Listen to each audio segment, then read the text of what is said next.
Nkechi sat by the stream, her fingers tracing idle patterns in the water. The sun cast long shadows over the thick forest that bordered her small village of Umudike. Her thoughts lingered on her father's words that morning. At 24, you should be preparing for a family, not wandering about like a spirit. His voice had been firm, but the pain in his eyes spoke louder. As she gathered her clay pot, preparing to leave, a figure emerged from the trees. He was tall, with sharp features and eyes that seemed to glow under the fading sunlight. Nkechi froze, clutching her pot tightly. "Good evening," the stranger greeted, his voice deep and calm. "Good evening," Nkechi replied hesitantly. She hadn't seen him before. His presence was commanding yet oddly comforting. "I am Obinna," he introduced, a slight smile tugging at his lips. "I'm new to Umudike. My family just settled at the edge of the forest." Nkechi nodded, unsure what to say. There was something unusual about him, but her curiosity overpowered her caution. They spoke briefly before she hurried back home, her heart racing, not with fear, but something else entirely. Over the following weeks, Obinna appeared frequently, at the stream, the marketplace, even during moonlit village gatherings. He was charming, attentive, and unlike any man Nkechi had met.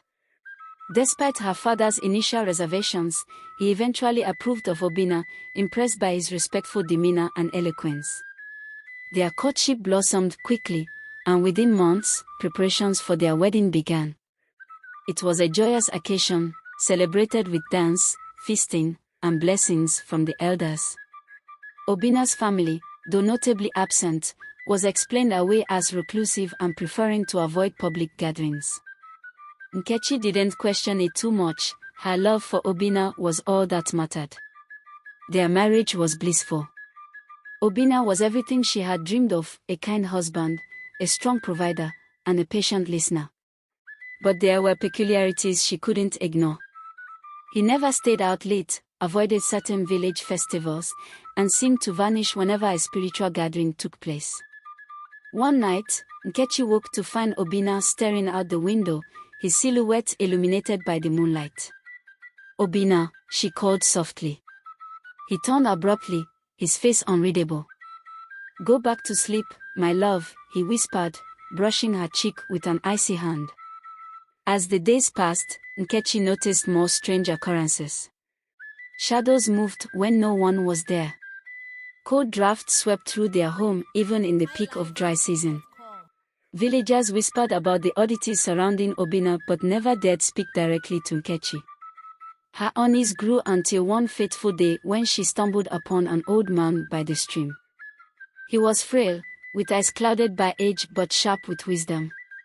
"You carry the weight of the unknown, child," he said, his voice heavy. Nkechi stopped in her tracks. "What do you mean, Baba?" He looked at her sadly. "Your husband walks a path beyond life. Seek answers before it consumes you." Determined, Nkechi began asking questions. She visited the spot Obinna claimed was his family home, only to find an abandoned shrine overgrown with weeds. Fear gripped her heart, but she pressed on, consulting the village dibia, spiritual healer. The dibia listened intently as Nkechi recounted her experiences. After a long silence, he said, "Your husband belongs to the world of the dead." Nkechi gasped, her blood running cold. "No. That cannot be true. He is a spirit, drawn to you for reasons only the gods know. You must confront him to learn the truth." That evening, Nkechi waited for Obinna to return.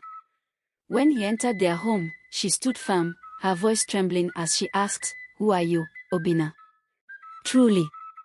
Obinna froze, his face shadowed with sorrow. "I hoped you would never have to know," he murmured. He confessed that he had died years ago but had been unable to move on. Drawn by her warmth and kindness, he had defied the natural order to be with her. Despite her shock, Nkechi's love for Obinna remained. They spent hours talking, grappling with the impossibility of their situation. He revealed that his time was limited, the spirits who governed the afterlife would soon reclaim him. The village became a battleground of whispers and judgment when Nkechi's secret was exposed. Yet she stood tall, defending her love for Obinna. The old man by the stream appeared once more, offering her a choice: perform a ritual to sever their bond or join Obinna in the spirit world. Torn between love and life, Nkechi made her decision under the light of the full moon. The ritual was agonizing, both physically and emotionally. Obinna held her close as the dibia chanted, their tears mingling in the sacred circle. "Thank you for giving me a glimpse of life again," he whispered. When the first rays of dawn broke, Obinna was gone, leaving only the faint scent of rain and the memory of his touch. Nkechi wept, but she found solace in knowing their love had transcended the boundaries of life and death. Years later, Nkechi often visited the stream, now a place of solace and reflection. Villagers still whispered about her ghost husband, but she paid them no mind. Her love for Obinna had taught her the power of connection and the courage to defy convention. As the sun set, casting its golden light over the water, Nkechi smiled. Somewhere, beyond the veil of mortality, Obinna was waiting, and she knew their spirits would one day reunite.